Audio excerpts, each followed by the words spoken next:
एक बड़े से घोंसले में नौकरानी का काम करती थी। वो अपनी 8 साल की प्यारी सी बेटी टुनटुनी और अपने शराबी पति कालू कौवे के साथ रहती थी। सुबह उठकर वो अपने घर का सारा काम खत्म करके वो अपनी मालकिन के घर चली जाती और झाड़ू पोछा करने लगती। तभी उसकी मालकिन बबली आकर कहती है, अरे टुनटुनी, अगर तुमने यहाँ की सफाई कर दी है तो बंटी के पास चली जाओ। वो पता नहीं कौन से छोले भटूरे मांग रहा है, बाहर का खाकर चटोरा हो गया है पूरा। अगर उसने बाहर का खाना छोड़ दिया तो मैं तुम्हें मुंह मांगे पैसे दूंगी। मालकिन, आप फिक्र मत कीजिए, मैं बंटी बाबा के लिए ऐसे छोले भटूरे बनाऊंगी जिसे खाकर वो बाहर का खाना भूल जाएंगे। ये कहकर टूनी चिड़िया उसके लिए छोले भटूरे बनाती है, जिसे खाकर बंटी कबूतर बहुत खुश होता है और बाहर का खाना छोड़ देता है। ये देखकर बबली कबूतरी खुश होकर उसे बहुत सारे पैसे देती है। ये देखकर टूनी चिड़िया कहती है, अरे मालकिन, ये तो बहुत सारे पैसे हैं। कम से कम मेरी 3-4 महीने की पगार है। नहीं नहीं मालकिन, मैं आपसे इतना नहीं ले सकती। अरे रख लो, ये तुम्हारी मेहनत का ही दे रही हूँ। मैं तुम्हें इसलिए दे रही हूँ क्योंकि मेरे बेटे को तुम्हारे हाथ के छोले भटूरे बहुत पसंद आए हैं। ये सुनकर टूनी चिड़िया पैसे लेकर अपने घर चली जाती है और अपनी बेटी से कहती है, टुनटुनी बेटा, देख मालकिन ने मुझे कितने सारे पैसे दिए हैं। इससे मैं तेरे लिए नई किताब लाऊंगी जिससे तू बहुत पढ़े, ताकि तुझे मेरे जैसे नौकरानी वाले काम न करने पड़े। आप चिंता मत करो, मैं बहुत अच्छे से पढ़ाई लिखाई करूंगी माँ। तभी नशे में धुत लड़खड़ाता हुआ कालू वहाँ आता है और सारे पैसे उससे छीनने की कोशिश करता है। नहीं नहीं, ये पैसे आपके हाथ लगने नहीं दूंगी। ये मेरी बेटी के पैसे हैं। आप तो बस पीकर उड़ा देंगे। ना खुद कमाते हैं, ना मुझे पैसे जोड़ने देते हैं। हमेशा पैसे छीनकर दारू पी लेते हैं।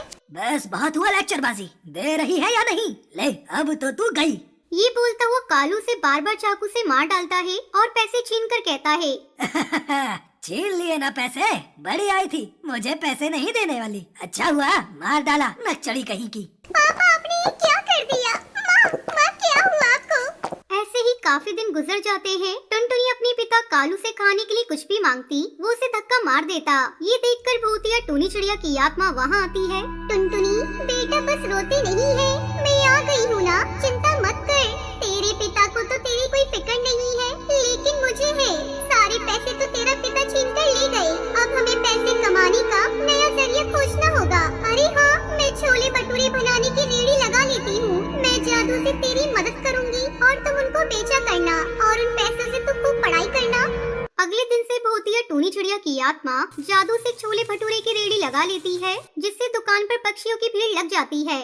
बेटा, सबको छोले भटूरे देकर पैसे लेती रहना। अरे जरा 2 छोले भटूरे और देना, बहुत स्वादिष्ट है।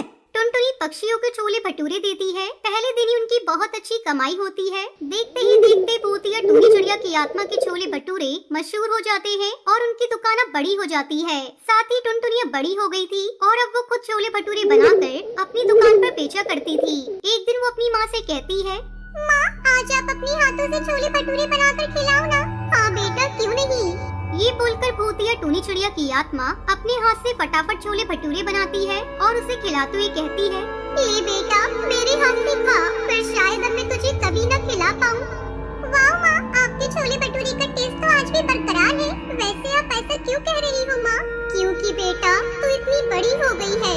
मैंने तुझे इतना काबिल बना दिया है कि तू अब अपना खर्चा चला सकती है और अब तुम मुझसे भी अच्छे छोले भटूरे बनाकर पक्षियों को खिलाती है। टुनटुनी, मेरी जिम्मेदारी और देखभाल बस यही तक थी। अब मुझे वापस जाना होगा। नहीं माँ, प्लीज आप मुझे छोड़कर मत जाओ ना। मैं आपके बिना कैसे रहूंगी? बेटा, तेरी माँ तेरे पास से जा रही है, लेकिन तुझसे दूर कभी नहीं होगी। मैं तो हमेशा तेरे पास रहूंगी। ये कहकर भूतिया टूनी चिड़िया की आत्मा उसे हमेशा के लिए छोड़कर चली जाती है। अपनी माँ की सीख को याद करके वो पढ़ाई भी करती है और छोले भटूरे भी बनाकर बेचती है।